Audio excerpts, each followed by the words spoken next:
Check. Some of you may have been to the show we had, I don't know how many days ago, it was just a little bit, I don't know, I mean, like, it's hard to measure time these days, everything's so, like, flexible and weird and strange, but anyway, tonight we're doing another one of these shows, and it's come from a different galaxy, a crazy galaxy, a cosmic galaxy. We've included in this cosmic galaxy some amazing new genius brothers and sisters. We've got the amazing Mahi on lights and Nahar doing sound. Oh my God, it's just getting better and better, and the crowd's beginning to fill, the room's getting bigger and bigger, there's more people in here than we can ever count. It's so big, it's so high, the room, I mean, and the sky is blue, and though it's black, there's stars and spots. But what are we doing here tonight? Why? What's the point? Why are we here? We're here to do something fun, fair, and square. And who's going to bring that power to you? It's the incredible, the unstoppable, the academic genius brother!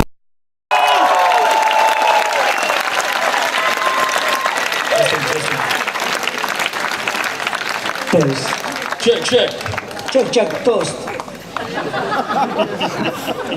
Il l'a fait tout à l'heure. Mais voyons.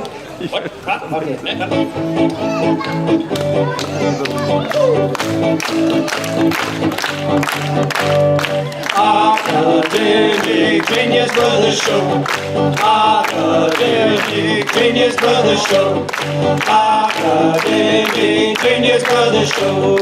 Academic Genius Brothers Show. Oh, it's time to be fair. Oh, it's time to be square. Oh, it's time to be square. Oh, it's time to be fair, fair and square. Parce que partout, il y a de la joie, les oiseaux chantent par-dessus les toits. Unity, in the diversity, unity. In the simplicity, unity. In the simplicity, unity. In multiplicity. Oh, it's time to be fair. Oh, it's time to be fair. Oh, it's time to be square. Oh, it's time to be fair, fair and square. parce que partout, il y a de la joie, les oiseaux chantent par-dessus le toit. Academic Genius Brothers Show. Academic Genius Brothers Show. Academic Genius Brothers Show. Academic Genius Brothers Show.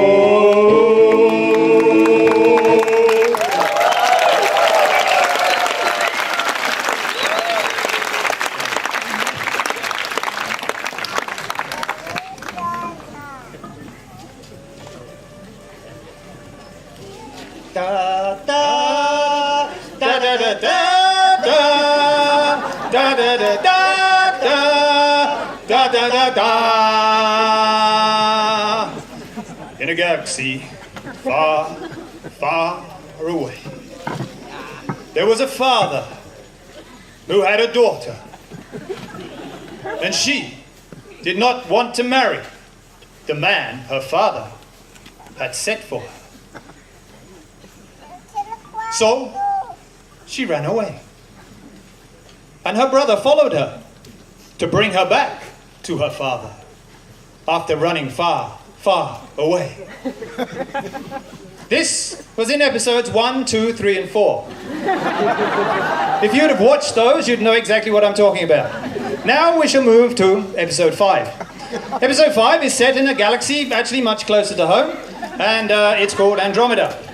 And in the galaxy of Andromeda, there was a guardian who was watching his screens. He was checking, monitoring, deciding, scrutinizing if there were any deviations at all from the perfect geometry. He had the latest sensors, he had the latest technology at his fingertips, he had everything he could use. He was in complete control of the situation.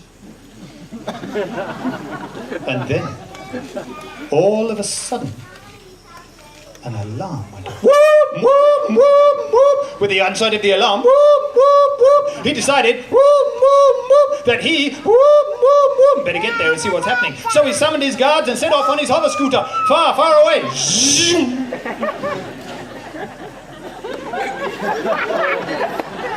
It was. Antigone, landing from a galaxy far, far away. And she landed in a beautiful place. And she decided immediately to follow her intuition and start planting trees. One here, one there.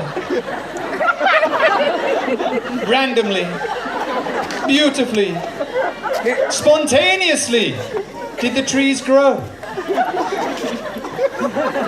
She was happy.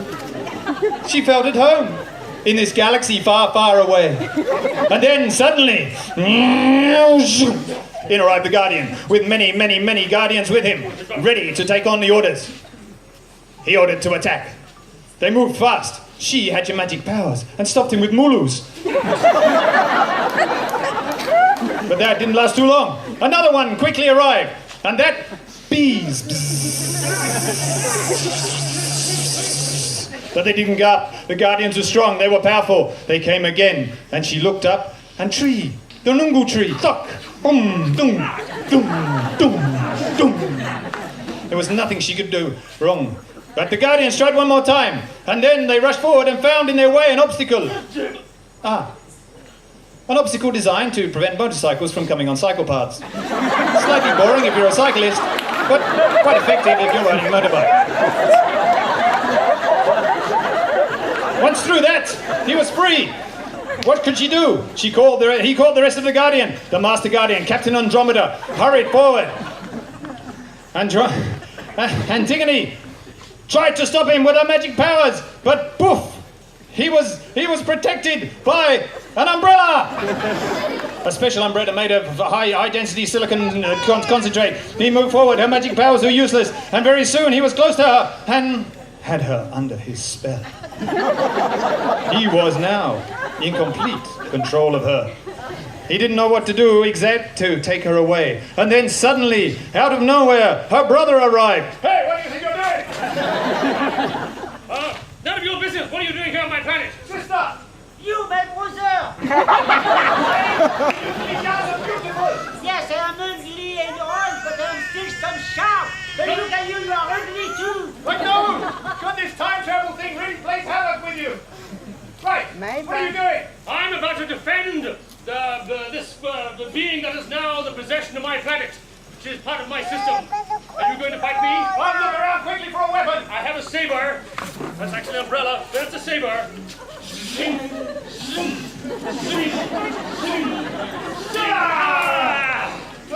Stop here! Come with me! With me!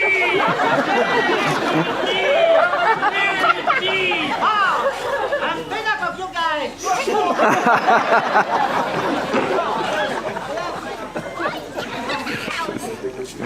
Antigone was lost. She did not know what to do. All these men and strange things around her. She took one look. She decided her fate. She ran towards the abyss. I want freedom. I want to be free of my destiny. This way. No, this way. End of episode 5. Will Antigone escape? Will Antigone get there in the end? What will happen? In episode 6, you'll find out. But episode 6 is rather boring. We didn't have much budget for that, so we're going to run through it quickly. Antigone was captured by the guard, Captain Andromeda. He took her to prison, he locked her up. She sat in the prison, she ate, she slept, she did things. He came and checked on her. He took the food from her. He went off to a meeting or two. He did a meeting. He made a PowerPoint. He often came back to show her the PowerPoint, but it was really boring, so she didn't really pay much attention to that. Then he went off to another meeting and came back. She went to sleep, she looked at the diary, she ate, she slept, she did that. That was basically episode 6. Which brings us to episode 7. In episode 7, Captain Andromeda realizes that he must change his tactic, and so he tries a new tactic of taking her to radical geometry school. He feels that by teaching her and opening her heart to the new world, she may be more conducive to the new world. So he decided to teach her geometry. He took the perfect square. He took the perfect circle. And of course the perfect triangle. And he encouraged Antigone to copy him, to master the art of purity with lines. But for her, it was so boring. Why make perfect things when you can make squiggles and wiggles and diddles? What's the point of doing these straight lines? Why not just do things that come spontaneously and remind you of beautiful things? He was frustrated, but he persisted with a sweet smile and a kind heart, because inside of him that's what it was. He continued, and after some time, she began to get the idea as she followed the circle. And when she was ready, he offered her the chance to come to the garden with him and plant beautiful straight lines. She jumped at the joy of going out in the sun and being with nature, and so off they sped to the gardens and where she began. He showed her the straight lines that she should do, but of course he protected her from the sun with his umbrella, as he had realized that without that she may get out of step. So off they went, and there she went, planting trees in beautiful straight lines, creating a garden of perfect geometry that conformed to the destiny of the plan. Nothing was out of place. Everything was perfect. There was nothing that would hide the view, and you could see everything perfectly. It was indeed a most wonderful and perfect day. Until, of course, her brother arrived. Antigone, what are you doing here? How come you ask me the same question? What are you doing these days? What are you doing? I don't know. Ask him. What's she doing? She is learning to do things properly. No more random making things up as you go along, listening to intuition. She's learning to follow a structure, an order, a shape predefined. Antigone, Mr. Truth, you cannot do this. This is not your personality, it's not your heart, it's not your truth. You must reach out to the stars, to the sun, to love, and follow your path. The first time you turn this out. It's true, but I've come to learn this. It's a good idea. Come, we should do the random thing. My dear brother. Yes. I like when you speak like that to me. Very good. Get out here, that can. Go. No, we must run, Antigone. Run. We must escape.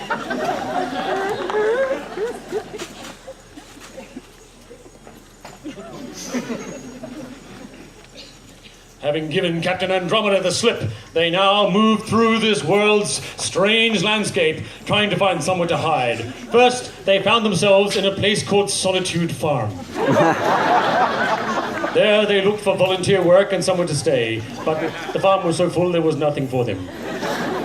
Next, they went on to a place they had heard called Afsane Guest House.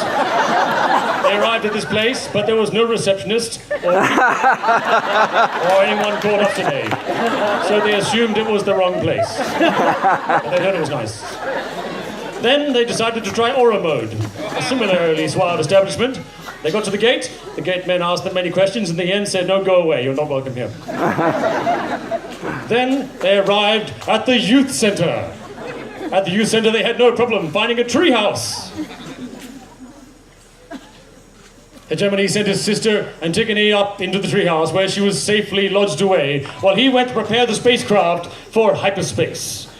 Meanwhile, up there, she was getting bored. Then she heard a sound.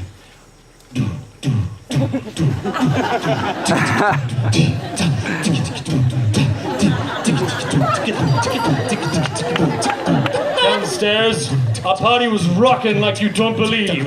She couldn't resist. She climbed down the tree and got onto the dance floor and started to shake everything. Suddenly, Captain Andromeda arrived. He hid himself in the bushes and thought, I must sneak onto the dance floor. Using dance moves he had seen from archival historical footage, he approached her surreptitiously.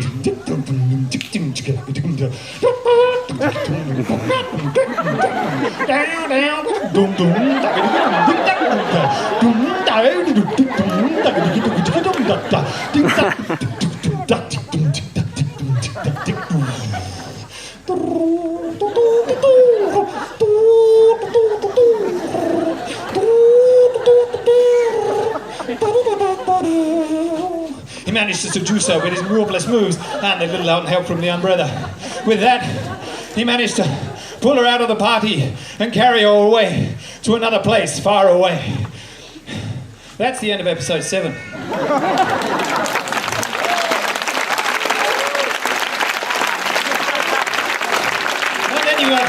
episodes 8, 9, and 10, which take place over the space of 1 hour. So there's an extraordinary number of backstories, all sorts of things going on in other galaxies, other sort of things that we're not very interested in tonight, because we actually want to see what happens to her. So we're going to skip straight to episode 11, if you don't mind. If you want to watch the ones that we've missed, you can go onto Netflix. You can also go onto Oracle Radio. They have the episodes up there, so don't worry about that. We're just going to jump straight into episode 11, where they arrive back in the control room, and Captain Andromeda has made it beautiful, full of flowers, ready for the big moment.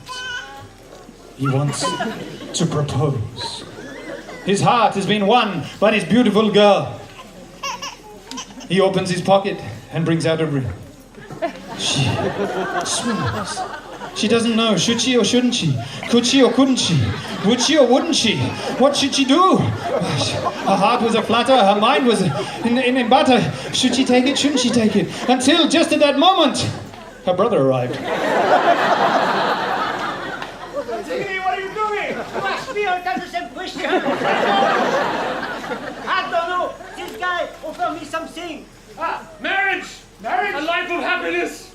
Joy by my side!